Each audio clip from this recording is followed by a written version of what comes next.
Yangadi de manu yangadi sa sikenne walla fa donu kamoraya yangadi de manu yangadi sa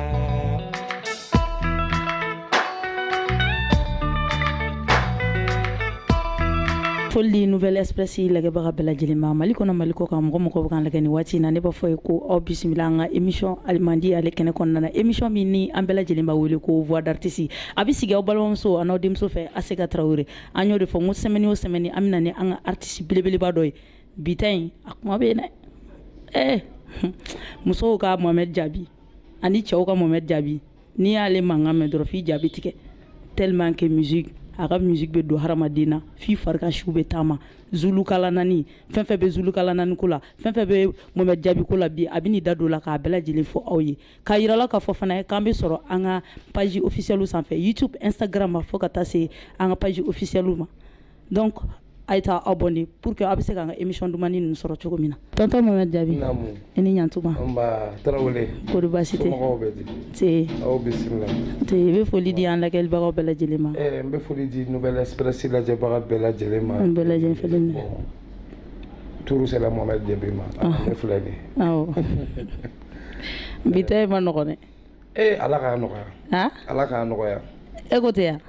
ne dun kun tɛ fɛ k'a nɔgɔya o i dun k'a nɔgɔya dɛ kana fɔ k'a nɔgɔya sa tuma a nɔgɔya k'a nɔgɔya ok tonton Mohamed Jaabi e yɛrɛ y'i jɔn ye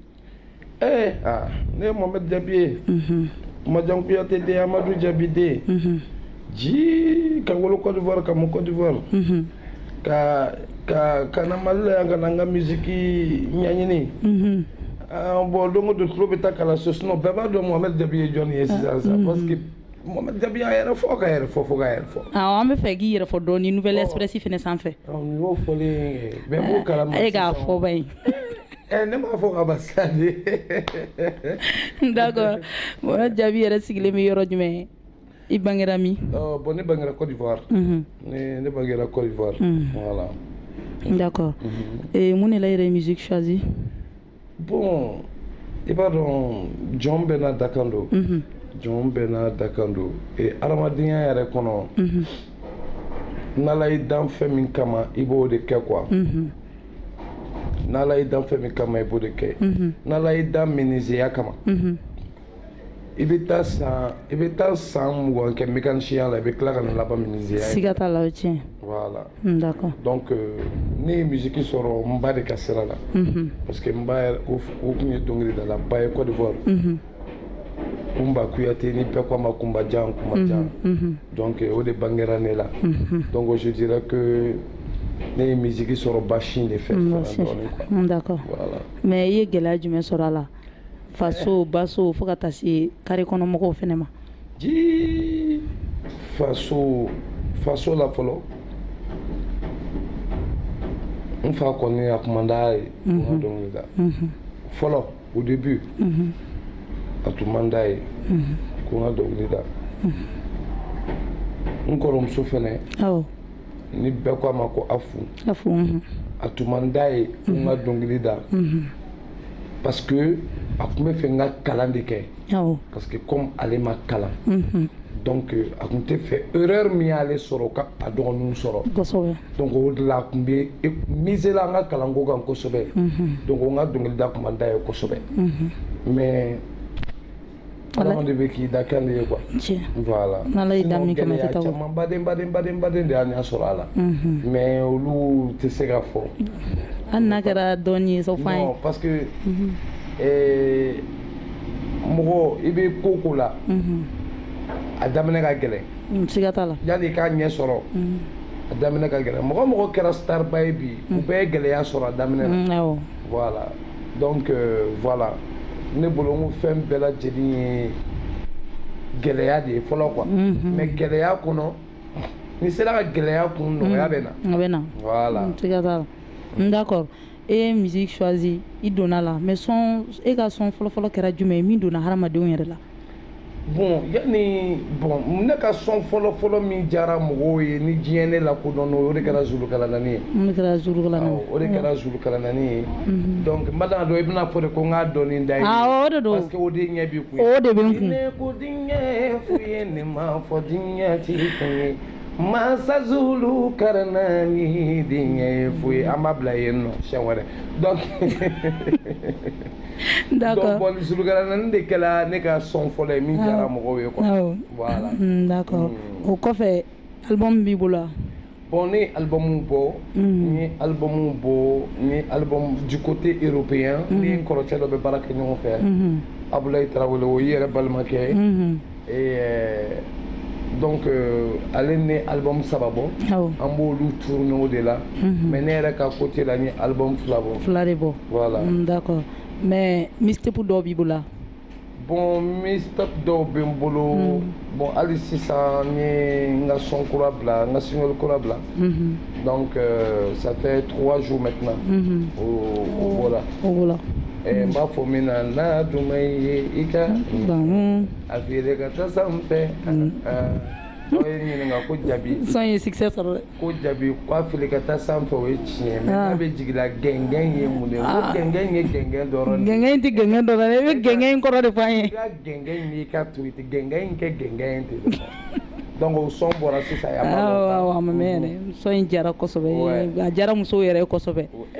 ni ko min jara musow ye o bɛ diya denmisɛnninw ye n'a diyara denmisɛnninw ye a bɛ diya maakɔrɔbaw ye a bɛ diya cɛw ye jagoya la kolo kan d'accord clip fɛnɛ b'i bolo wa bon n ye clip kuraw bɔ surtout featuring clip ni ivoirien ka Baby Philippe Baby Philippe ani mɔgɔ dama dama olu ma tila fɔlɔ donc n ye featuring baden de kɛ 2020 in kɔnɔna na mun mana ka ban 21 in kɔnɔna na donc a baaraw ma ban fɔlɔ n'Ala sɔnna n'a baaraw banna mɔgɔw b'a ye d'accord an y'a jateminɛ k'a fɔ tonton Mɛmɛ Jabi ka fɛn caman a b'a kɛ Paris ou bien Faransi a ka clip ninnu a caman tɛ kɛ Mali la yan. Bon ne ka clip ninnu caman bɛ kɛ yan ne ka clip ninnu caman bɛ kɛ yan nɔ parce que bon ni ne bɛ Paris ne sɔrɔ ko wɛrɛ de ma nɔgɔ. A ma nɔgɔ awɔ. Voilà ne sɔrɔ ko ma nɔgɔ parce que ne bɛ taa Faransi dès que ne sera yen nɔ dɔrɔn an bɛ tourner de daminɛ an tɛ to Faransi kɔnɔ quoi an bɛ bɔ ni ma ye Amérique i b'a ye Canada walima i b'a ye Japon i b'a ye yen fɛ bon n tɛ sigi mais n sigiyɔrɔ kɛra yen nɔ de i m'a faamu n ka base kɛra comme n ye contrat signé donc n bɛ yen nɔ de donc c'est ce qui fait à chaque moment n bɛ kɛ yen nɔ tuma bɛɛ parce que ni production mako b'i la il faut k'i k'a la donc ni tourneau bɛ il faut que départ ka taa yen nɔ de donc o de b'a to n ka Faransi tagali fɛngɛw ka ca mais ne bɛ n ka clipw caman baden kɛ yan nɔ de. D'accord. Lien jumɛn de b'i ni Mali artistes ni ɲɔgɔn cɛ parce que ni artiste caman ye featuring kɛ tel que n bɛ mɔgɔ 3 ɲɔgɔn fɛ Talibi fo ka taa se Buye Kuyate et Sidiki Diabaté. Bon ni Buye ma featuring kɛ ni Sidiki ma featuring kɛ mais c'est des choses qui sont en vue a bɛ sira la a bɛ nalen. Ouais ni Memo Elsta Talibi bien d'autres artistes ni artistes caman baden de ye featuring kɛ mun ma bɔ quoi. D'accord. I m'a faamu et est-ce que ni mɔgɔ bɛ kɛlɛ. E ni mɔgɔ tɛ kɛlɛ. D'accord. O artiste tɛ Mali kɔnɔ yan. O artiste tɛ Mali kɔnɔ yan ko min y'a fɔ ko ne n ta la s'a ma. A tɛ yen. O artiste tɛ Mali kɔnɔ yan ko min b'a fɔ ko Mɛmɛ Jabi y'a ta la s'a ma. Kosɛbɛ. Ne ni mɔgɔ tɛ c'est-à-dire ne ye n yɛrɛ kɛ bɛɛ mɔden de ye quoi. Awɔ. N ye n yɛrɛ kɛ bɛɛ mɔden n ye n yɛrɛ kɛ bɛɛ mɔkɛ. Ne ni bɛɛ ka di fo ni ne yɛrɛ ye ɲɛna goyara mɔgɔ min. Sinon ne ni artiste bɛɛ ka di ne ni bɛɛ bɛ se ka baara kɛ. D'accord. Voilà ne tɛ ba ka baara kɛ ni dɔ ye ko parce que nin bɛ ɲɔgɔn na. N tɛ ba ka baara kɛ ni nin ye ko parce que aw fila de b'aw ka kow la ne ka sira t'a la. Ne bɛ baara kɛ ni bɛɛ de ye n'aw bɛnna don min na ni ne fara nin kan ka nin fɛ n'u bɛnna don min na n bɛ kɛ nafigi e bɛ k'o ye siga t'a la donc ne ni bɛɛ bɛ baara kɛ voilà ne ni bɛɛ ka di d'accord voilà n bɛ kuma laɲini an ka ɲinini ye fɛn fila yira n na a fɔlɔ ko ni Mohamed Jaabi jɛra fɛn min ka gwa ye o ye nkalon tigɛ donc tiɲɛ fɔ ka nɔgɔ i bolo i n'a fɔ mɔgɔ min bɛ ji min na quoi bon n tuma dɔ la ma bɛ nkalon tigɛ dɔɔnin dɛ e bɛ nkalon tigɛ n bɛ nkalon dɔɔnin tigɛ dɛ a bɔlen nɔ fɛ parce que k'an yɛrɛ bɔ dɔɔnin n bɛ nkalon tigɛ dɔɔnin dɛ i bɛ to ka dɔ tigɛ donc k'i yɛrɛ bɔ ko dɔw la n bɛ nkalon tigɛ dɔɔnin mais n ka point fort yɛrɛ ye franchise de je suis très franc a bɛɛ kɔni b'o dɔn na ne ni mɔgɔ kɔni jɛra bɛɛ b'a dɔn ko je suis très franc n'i y'a kɛ y a pas midi y a temps pas midi y a 14h awɔ parce que ni midi tɛmɛna 14h de bɛ na o ye tiɲɛ voilà n'i y'a kɛ ne la o yɔrɔnin bɛɛ ne b'a papiya f'i ye n'an bɛ bɛn a la an bɛ bɛn a la n dɔgɔninw bɛ ɲininka o bɛɛ bɛ n dɔw la n'i y'a kɛra i kɛra ni ma jɔnjɔ a y'a kɛ a man di ne ye je suis très franc franchise kɔni ka di ne ye voilà et puis ni n tɛ se fɛn min na fana n b'a f'i ye n ko n tɛ se i tɛ se voilà ni n tɛ se fɛn min na dɔrɔn ka di i yɛrɛ sɛgɛn n tɛ se ok i kɔrɔmuso Afu Keyita i yɛrɛ y'i da don a la waati dɔw kɛra i y'a fɔ ko Afu Keyita ye fɛn dɔ k'i ye diɲɛlatigɛ in kɔnɔna na i tɛ se ka ɲinɛ a kɔ n'i hakili jiginna la ji bɛ ci ɲɛ kan ko seli dɔ la donc a ye fini dɔ a y'a ka fini farila fini bɔ ka taa feere ka don seli fini na a don kama yɛrɛ kɛra cogo di n'i bɛ se k'o dɔɔni ɲɛfɔ Nouvelle Express lagɛbagaw bɛɛ lajɛlen cɛ i bɛna segin ko kɔrɔw de kan sa tugun n ko ye ne ba de o ye ne ka sira o ye ne ba de o ye ne wolowolo ba de non ni sera ale ma dɔrɔn filɛ fo n fari ka si bɛ wuli ka jɔnkan ta o ye ne ba de parce que n y'o de fɔ n ko denwolomuso bɛ se ka fɛn fɛn d'a den ma ne ba ka sira y'a bɛɛ d'aw ma d'accord donc a ye fɛn bɛɛ kɛ an bɛ dugawu de kɛ sira in ye dɔrɔn ala ka sɔn sini kɛnɛya la d'accord hali ni n y'a wele sisan n ko sira ça va pas a b'a ɲɛnabɔ sisan ne de ye lagare o de la i tiɲɛnen don e sago kana ka kɛ de awɔ k'a fɔ o de la i tiɲɛnen don tonton Mohamed Jaabi e yɛrɛ ka idole ye jɔn ye ne ka idole Mali kɔnɔ yan ou bien a kɛra sugu bon ne ka idole kɔni o ye Nanpe Sadio a ka dɔnkilida cogo de ka di ne ye a bɛ dɔnkilida cogo min na a ka di ne ye o ye Nanpe voilà d'accord an b'aw ladina k'a fɔ k'aw bɛ Nouvelle Express ale de sanfɛla la aw bɛ se ka taa abonné an ka page kan YouTube Instagram fo ka taa se an ka Facebook sanfɛla ma n'o kɛra a b'an ka émission nata ninnu sɔrɔ tonton Mohamed Jaabi an bɛ taa ɲɛfɛ halisa mun de ka di e yɛrɛ ye ani mun de man di e ye bon fɛn min ka di ne ye o ye tolérance de ye hinɛ de ka di ne ye hinɛ de ka di parce que hinɛ tɛ kokolonw man di o ye tiɲɛ siga t'a la hinɛ ka di ne ye trop n'an hinɛna ɲɔgɔn na dɔrɔn diɲɛ bɛ diya quoi voilà mun de man di fɛn man di ne ye dɔrɔn gin e bɛ gin dɔn ayi o ye hypocrite di ka yɛlɛ e fɛ dɔrɔn ka sɔrɔ joli carilen don ni dugu kosɛbɛ awɔ ni n'o dɔn dɔrɔn ne bɛ n fara ka bɔ i la de hali n t'i ɲininka olu de ye gin o de ye gin o ye tɔgɔ kura ye an fana bɛna hakili to la gin subagaw kɔni d'accord an kɔni an bɛɛ lajɛlen b'a dɔn k'a fɔ ko dumuni min ka di tonton Mohamed Jaabi ye mais tigila yɛrɛ ye a yɛrɛ fa koyi o de ka di n ye fa koyi diɲɛ bɛɛ b'o kalama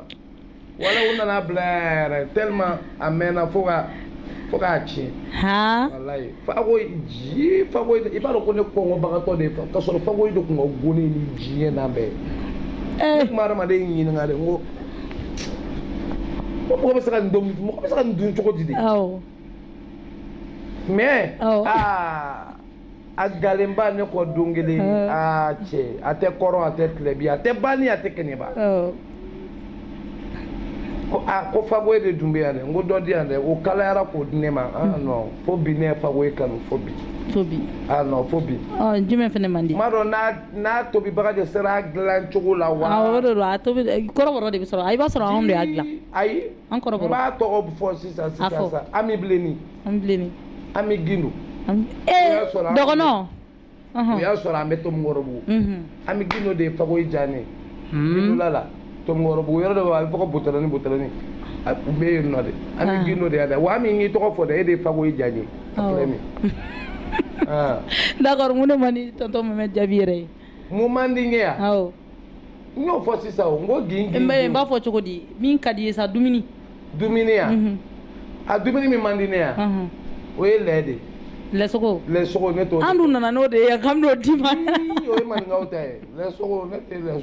tɛ lɛsogo de fɛ e t'o fɛ ayi ne tɛ lɛsogo de dun mais et pourtant min bɛ ne bolo spécial ye o jɔ bɛ sɔn ka o de y'i tagatɔ la i y'a mariner cogoya min na i ka taa n'a ye sinon a dunbaga ti yan d'accord tonton Mohamed Jaabi Mali kɔnɔ Mali kɔ kan i ye concert joli de kɛ i ka carrière kɔnɔna na sisan a bɛ sɔn ka caya i miiri ba in est-ce que a bɛ se ka compter a ye k'i miiri sa dɔɔni f'an ye non c'est plus de non parce que a ka ca dɛ a ka ca i ko farafinna ani farajɛ la n'an ko an b'a fara ɲɔgɔn kan a bɛ concert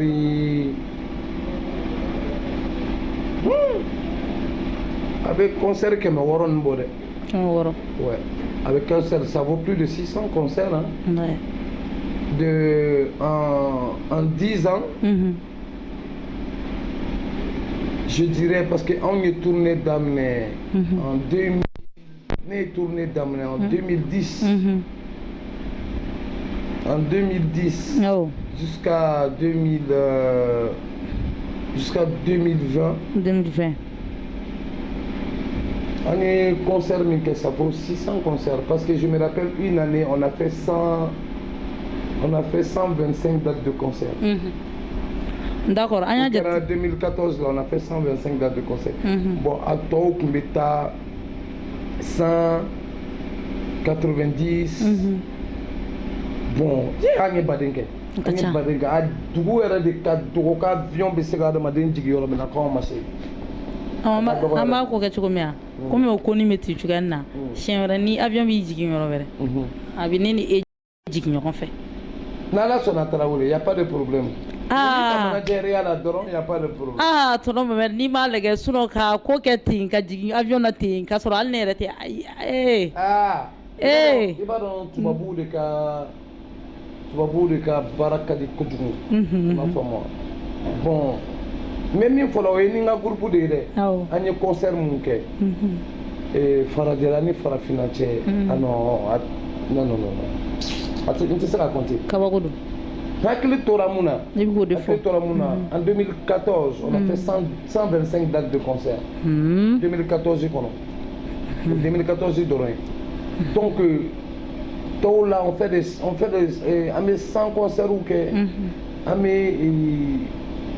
90 an kɔni ma deli ka jigin 90 dugu ma non an ma deli ka jigin 80 dans l'année an ma deli ka jigin 90 dates de concert dugu ma ouais d'accord donc an ye caman de kɛ quoi baden anw taara dugu dɔw la olu tɛ Mali dɔn yɛrɛ Vietnam dugu dɔw ye olu tɛ Mali dɔn yɛrɛ olu yɔrɔ ka jan o bɛ carte de ta k'a lajɛ artiste dɔ bɛ yen ni n ko tɔgɔ fɔ sa n'i y'o tɔgɔ fɔ o de la o b'a dɔn Mali ye yɔrɔ min voilà n tɛna don olu tɔgɔw la yan nɔ voilà tu vois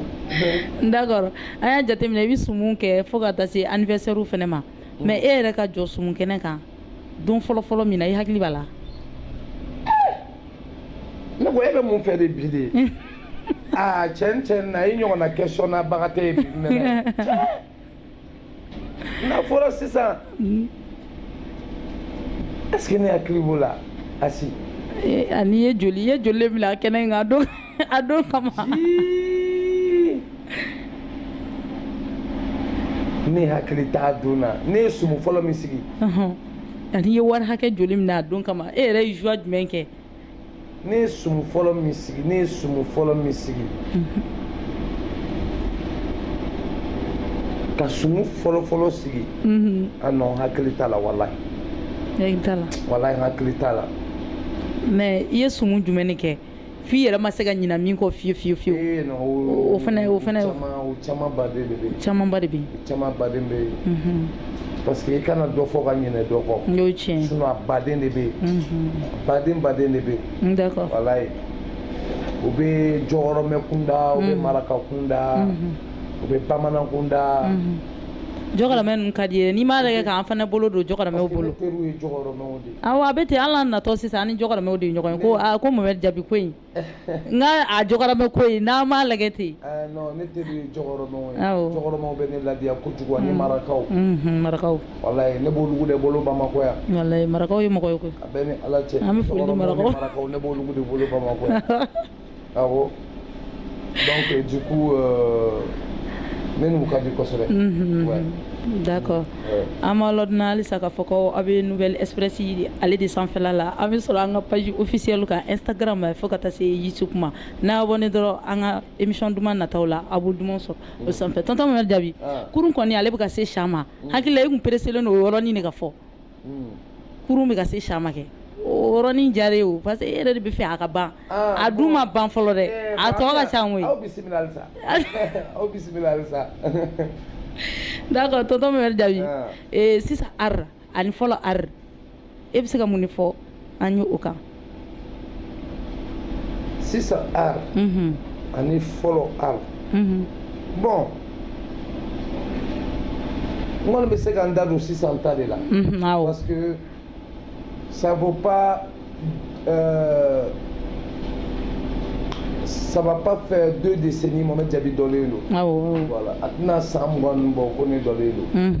donc n bɛ se ka n da don sisan ta de la sisan génération parce que je fais partie de la nouvelle génération différence ba b'u ni ɲɔgɔn cɛ parce que art développé la bi ka tɛmɛ fɔlɔ kan kosɛbɛ voilà art développé len don bi ka tɛmɛ fɔlɔ kan parce que fɔlɔ ta dɛmɛbagaw tun tɛ yen kosɛbɛ dɛmɛbagaw tun tɛ yen et il y avait pas de appareil ɲɛnamaw tun tɛ yen mun bɛ enregistrement ɲumanw kɛ kosɛbɛ voilà i bɛ taa sɔrɔ Bamakɔ n'a mumɛ bɛɛ studio min tun bɛ yen nɔ a tɛ tɛmɛ studio 5 kan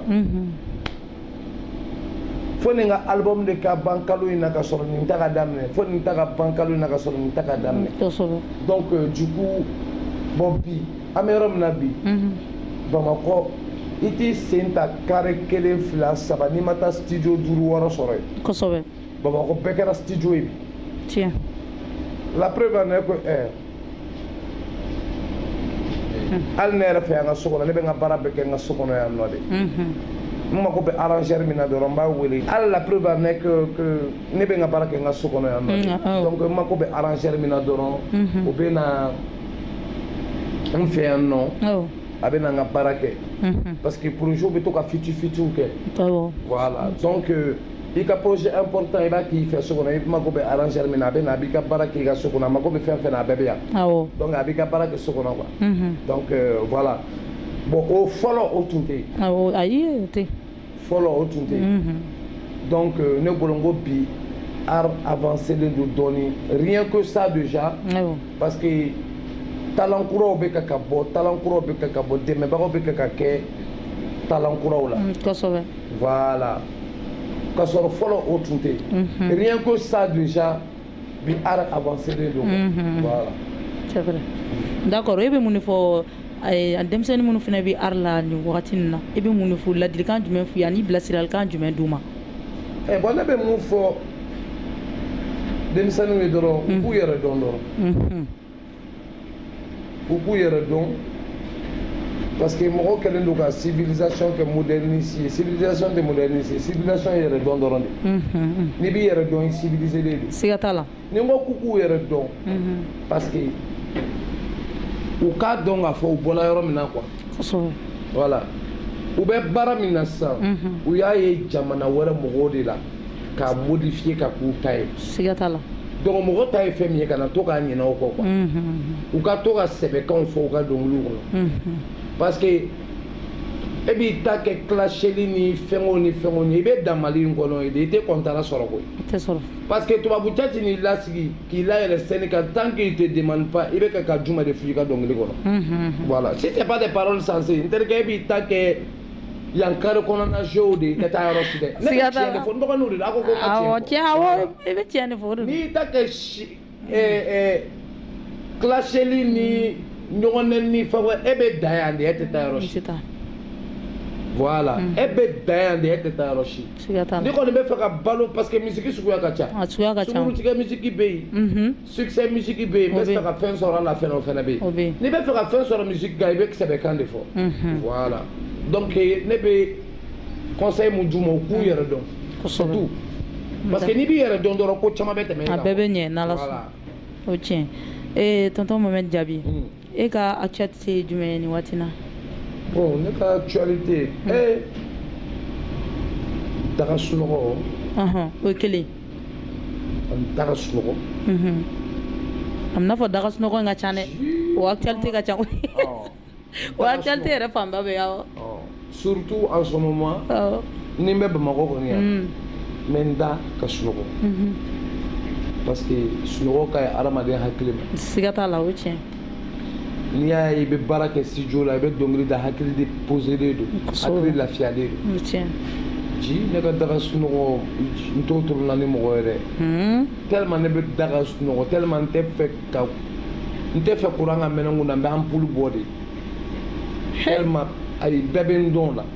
hali n ba n'a bɛ fɛ n'a ye mɔgɔ dɔ kana kɛ dɛ kana kɛ ne ka sunɔgɔ non ne ka sunɔgɔ caman bɛ sa ɲɔgɔn na ah oui daga sunɔgɔ ka di ne yɛrɛ o ye kelen ani denmisɛnninw bɛ na n bara n b'u dɛmɛ n bɛ fɛngɛw yir'u la n b'u dɛmɛ dɔnkilida la parce que an bɛɛ ye kalanden de ye mais an bɛɛ bɛ ɲɔgɔn dɛmɛ min kun bɛ ne ɲininka nin yɔrɔ in na kosɛbɛ voilà an bɛɛ ye kalandenw de ye mais an bɛ ɲɔgɔn dɛmɛ dɔɔni dɔɔni ne bɛ se mun na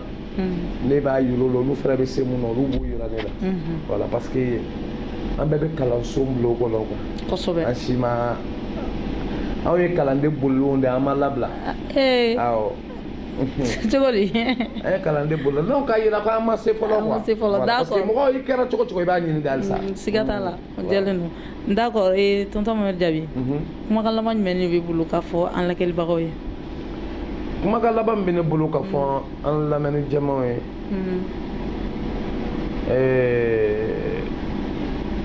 ala ka bɛn sabati jamana in kɔnɔ ni bana jugu min b'an kunna ala ka nin bana in wuli ka bɔ an kunna kosɛbɛ